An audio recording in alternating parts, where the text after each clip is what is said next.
magaalada Hargeysa waxaa maanta ka furmay shirweynihii koowaad ee urur siyaasadeed ka mideeya kaasoo ay ka soo qayb galeen mas'uuliyiinta ugu sarsareeya urur siyaasadeedkaasi xildhibaano siyaasiyiin haween dhalinyaro iyo ergooyinka kala yimid gobolada dalka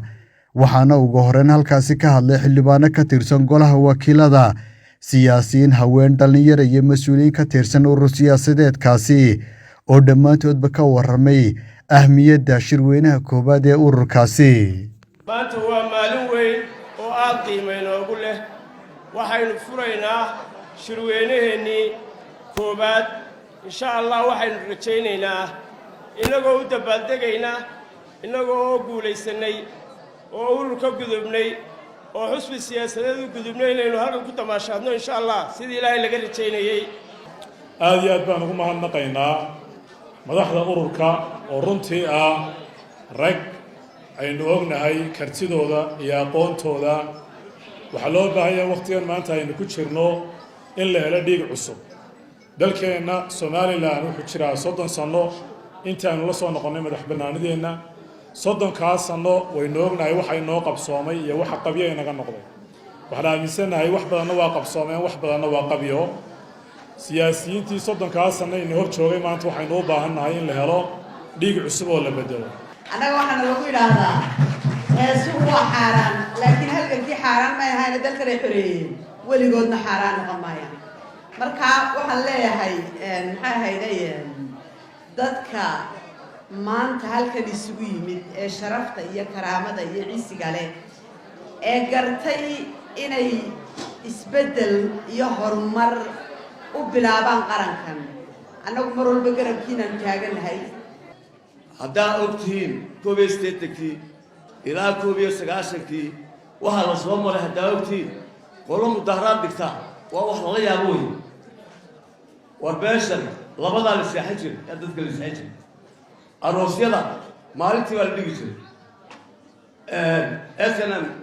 ilaahay guushaas iyo waxay ku guulaysatay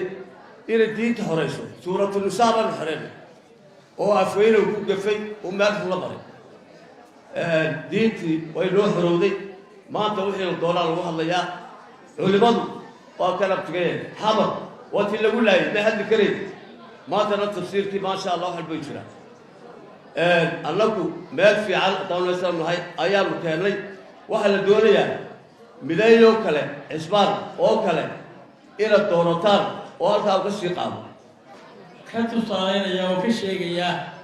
ururka mideeye waxaan markaati ka ahay inuu yahay mid mideeyay oo isugu keenay halka kan Somaliland qaybaheedii kala duwanaa iyo goboladeedii kala duwanaa min Sayda ilaa iyo Tukaraq oo xuduudda Somaliland ay la leedahay Soomaaliya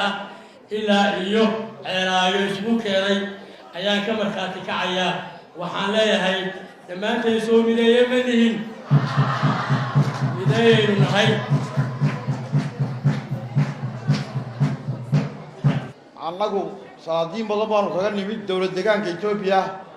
salaadiinkii kala way fadhidaa inaanu taageerada u muujino xisbiga mideeye oo aanu ka qayb galno ilaa bilow ilaa dhamaad ayaanu goobta u nimid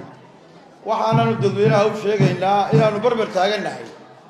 urur siyaasadeedka mideeye waxaan leeyahay ururkan mideeye Somaliland ha ku midowdo ururada waxa loo furay inaan Somaliland aanay hor taagnaan 3 choice oo kaliya oo aanay dhalinyaradu aanay waayin fursad iyo dadka cusub ee Somaliland ay tahay inay Somaliland u hesho fursad ay ku hogaamiyaan inaanay fursad waayin mideeye waa magac wanaagsan sida halku dhiga halka ku qoran qulub midaysan ba qaran midaysan dhisi karta qulub kala jeeda qaran midaysan ma dhisi karto qulubteena la isu soo jeediyo mideeye wuxuu u baahan yahay halgan dheer baa ka horeeyay dadaal buu u baahan yahay dadaalkaas oo diyaar uma tiidin Ismaan Maxamed Badmaax gudoomiyaha urur siyaasadeed ka mideeya oo isaguna halkaasi ka hadlay waxa uu uga mahad celiyay ergooyinka iyo taageerayaasha ka soo qayb galay shirweynaha koowaad ee urur siyaasadeedka maanta furmay waxa weeye shirkeennii berri toole ayuu noqonayaa shirkii gabagabada iyo gunaanadku waxaanu u taagannahay aanu musharax u nahay guddoomiyaha iyo guddoomiye ku-xigeennada iyo xoghayaha ergooyinkii dhammaan way ka soo qaybgalayaan berri toole shirkaasi wuu soo gabagaboobayaa waxaanu insha allah aanu rajo ku qabnaa in lanagu doorto qorshaha aanu wadno lanagu doorto waxa aanu la damacsanay qarankan iyo dalkan inaanu hiigsigiisa iyo himilooyinkiisa kaga rumayno qorshe ballaaran oo dhaqan dhaqaale mid bulsho ayaanu wadnaa waxaanu soo diyaar garaynay rag tababaran oo aqoon-yahana oo xadiid ah ama bir ah oo dalkan ku hoggaamin doona mabaadii iyo cadaalad iyo wax ay dadku u midaysan yihiin taasoo noqon doontaa mid bedeli doonta insha allah horumarna u soo jiidi doonta qaranka Soomaaliland. shirweynaha urur siyaasadeed ka mideeya maanta furme ayaa lagu wadaa in maalinta beriya lagu doorto hoggaanka rasmiga ee urur siyaasadeedkaasi.